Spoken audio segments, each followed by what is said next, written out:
প্রিয় শিক্ষার্থীবৃন্দ এবং চাকরিজীবী প্রার্থীরা, আমরা লসাগু গসাগু অধ্যায়ের পার্ট 6 নিয়ে আলোচনা করব। যারা পূর্বের ভিডিওগুলো দেখনি তারা এই ভিডিওর কমেন্ট বক্সে ইউটিউব লিঙ্ক দেওয়া থাকবে, সেখান থেকে দেখে নিবে। আজ আমরা প্রথম সংখ্যা সমান লসাগু গুণন অনুপাতের দ্বিতীয় রাশি এবং দ্বিতীয় সংখ্যা লসাগু গুণন অনুপাতের প্রথম রাশি, এই দুটি সূত্রের সাহায্যে আমরা 5 ও 6 নম্বর অঙ্কটি করব। এখানে দুইটি সংখ্যার অনুপাত 5:6, তাদের লসাগু 360 হলে সংখ্যা দুটি কী কী? তাহলে এখানে প্রথম সংখ্যা লসাগু ভাগ অনুপাতের দ্বিতীয় রাশি। লসাগু হচ্ছে 360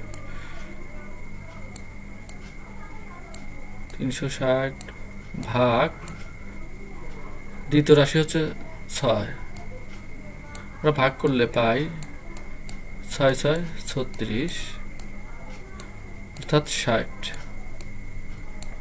দ্বিতীয় সংখ্যা সমান লসাগু ভাগ অনুপাতের প্রথম রাশি। সেক্ষেত্রে 360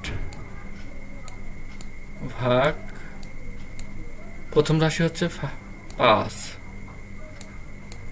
5×7=35, বাঁচে 1, 5×2=10।